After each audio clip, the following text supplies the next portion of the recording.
Halo masyarakat Indonesia sekalian, rasanya sekitar 4-5 bulan lagi kita akan menemui bulan puasa lagi.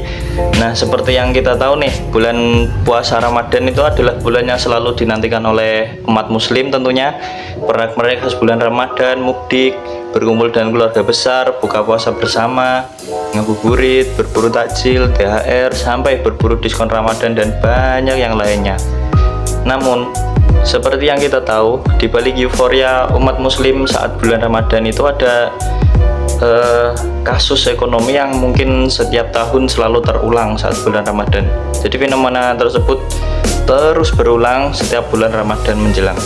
Nah, mengetahui hal itu, pertanyaan yang mungkin akan muncul di kepala kita yaitu mengapa kenaikan harga pangan menjelang bulan Ramadan terjadi secara berulang setiap tahunnya. Bukanlah hal yang mengherankan sebenarnya di bulan Ramadan.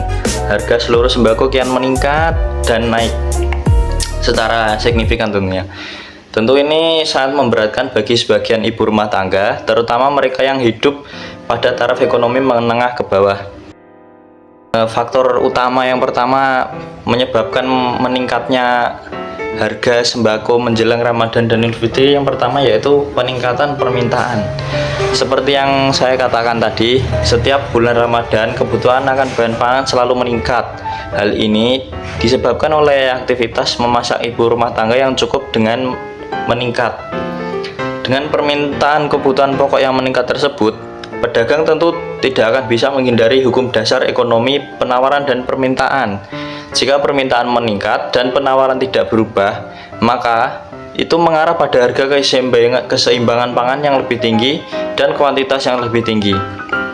Hal ini juga disebabkan oleh kesesuaian pasar, di mana ketika permintaan meningkat tanpa perubahan signifikan pada penawaran, maka konsumen memiliki dorongan kuat untuk membeli barang tersebut. Namun, karena suplai tetap, produsen tidak dapat meningkatkan pasokan secara drastis untuk memenuhi permintaan baru yang terus meningkatnya. Akibatnya, tekanan permintaan yang meningkat akan membawa harga ke arah yang lebih tinggi untuk mencapai kesesuaian pasar tersebut. Nah, yang kedua itu ketersediaan bahan pokok. Poin kedua yang mempengaruhi terjadinya kenaikan harga sembako menjelang Ramadan adalah ketersediaan bahan pokok.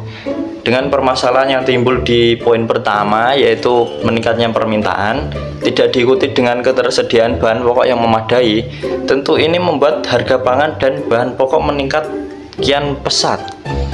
Ketersediaan bahan pokok seringkali itu tidak mencukupi kebutuhan permintaan yang meningkat, sehingga harga otomatis mengikuti untuk meningkat pesat. Nah, yang ketiga ada distribusi yang panjang.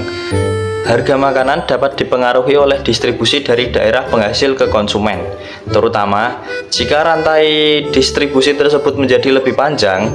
Dengan permintaan yang meningkat menjelang Ramadan ya, pasokan bahan pokok pasti akan menipis dengan cepat. Nah, untuk mengatasi hal tersebut, biasanya bahan makanan itu didistribusikan dari tempat yang jauh. Karena rantai distribusinya yang lebih panjang, maka harga bahan pokok pun ikut menaik. Adalah pengaturan harga dan penimbunan. Selain beberapa faktor yang saya sebutkan di awal tadi, ternyata ada permainan harga dan penimbunan yang menjadi salah satu faktor kenaikan harga sembako menjelang bulan Ramadan. Praktik permainan harga dan penimbunan oleh pedagang ini tentunya dilakukan untuk mendapatkan keuntungan yang lebih besar daripada biasanya.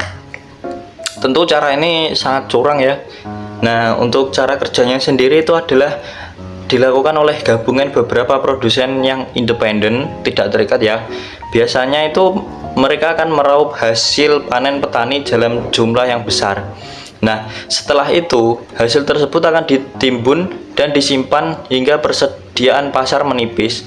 Nah, lalu mereka akan menjualnya lagi dengan harga yang sangat tinggi. Wah, sangat cerdik sekali ya. Namun itu cara yang sangat tidak etis ya untuk persaingan di pasar. Nah, mungkin cara kerja yang seperti ini itu sudah tidak asing lagi bagi kita ya. apalagi setelah mendengar penimbunan masker yang terjadi saat masa pandemi kemarin, sehingga harganya menjadi beberapa kali lebih lipat dari harga normal ya. Bisa satu masker bisa mencapai harga 5.000, padahal biasanya 5.000 saja sudah mendapat 10 masker ya. Praktik permainan harga dan penimbunan ini tentunya dapat merugikan berbagai pihak loh, terutama itu konsumen. Konsumen merupakan adalah pihak yang paling diragukan karena mengalami kesulitan dalam memperoleh barang kebutuhan pokok karena bahan pokoknya itu ditimbun. Nah, penimbunan barang ini menyebabkan kelangkaan di pasar akhirnya yang mengakibatkan harga barang naik secara drastis. Hal ini membuat konsumen harus membayar lebih untuk mendapatkan barang yang seharusnya tersedia dengan harga normal. Wah, kasihan ya. Yang kedua yang dilakukan yaitu pelaku usaha kecil. Pelaku usaha kecil ini seringkali tidak mampu bersaing dengan praktik penimbunan yang dilakukan oleh pelaku usaha besar ya. Ketika harga barang meningkat akibat penimbunan, usaha kecil mungkin tidak akan dapat membeli stok dengan harga baru, sehingga mengurangi kemampuan mereka untuk beroperasi dan bersaing di pasar. Nah, makanya praktik penimbunan dan pengaturan harga ini sangat curang ya, teman warga masyarakat sekalian.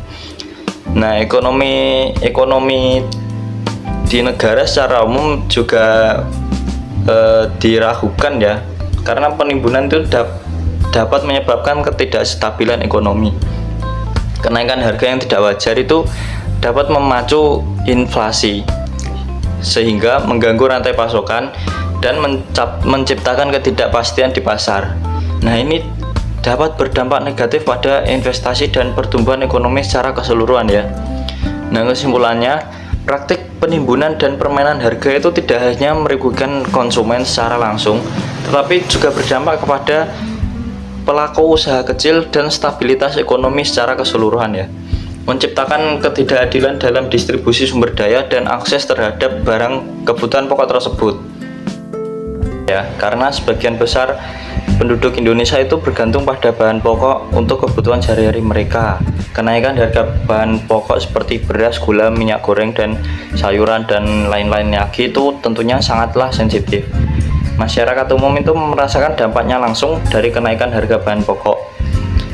Yang pertama yaitu penurunan daya beli masyarakat. Seringkali peningkatan pendapatan masyarakat itu tidak dapat diiringi dengan kenaikan harga bahan pokok.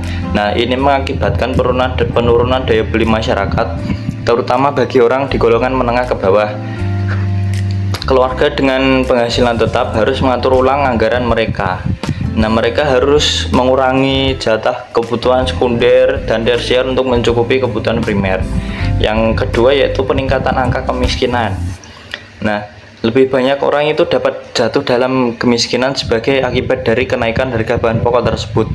Bagi mereka yang hidup di bawah garis kemiskinan, kenaikan harga bahan pokok itu dapat memperburuk kondisi mereka, membuat mereka kesulitan untuk memenuhi kebutuhan gizi dan kesehatan yang layak ya tentunya.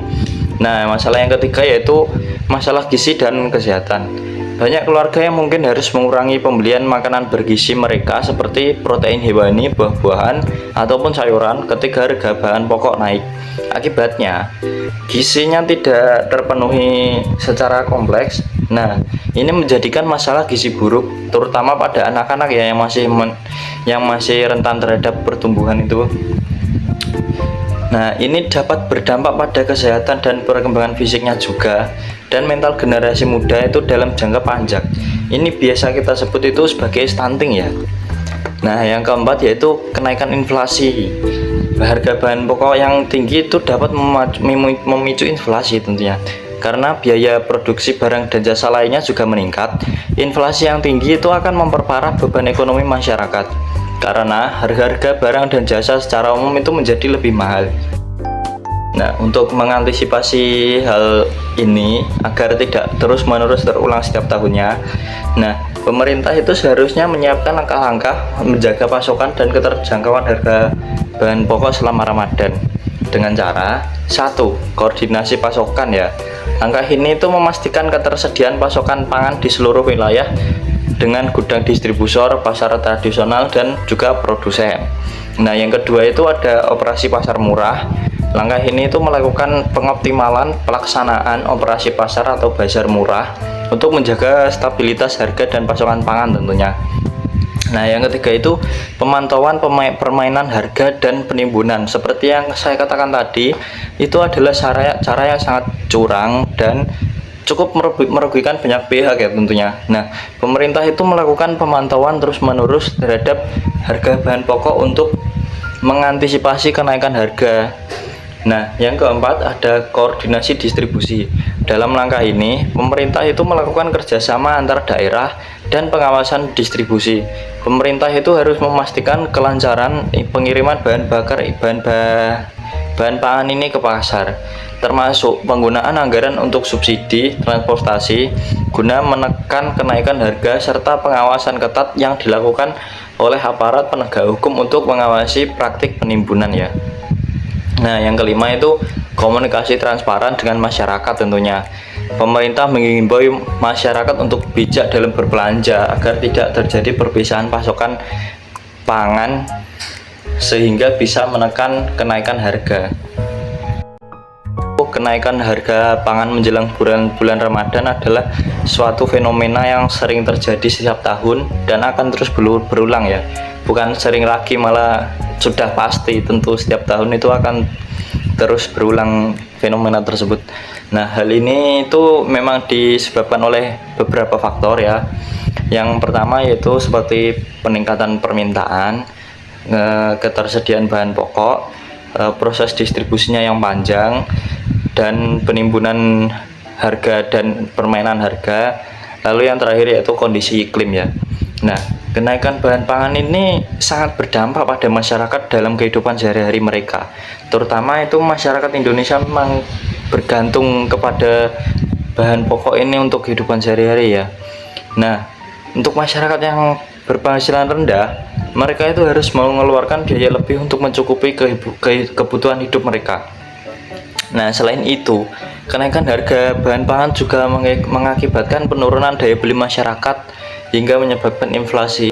Kasus yang saya angkat ini tentunya berkaitan dengan hukum dasar ekonomi, yaitu teori permintaan dan penawaran.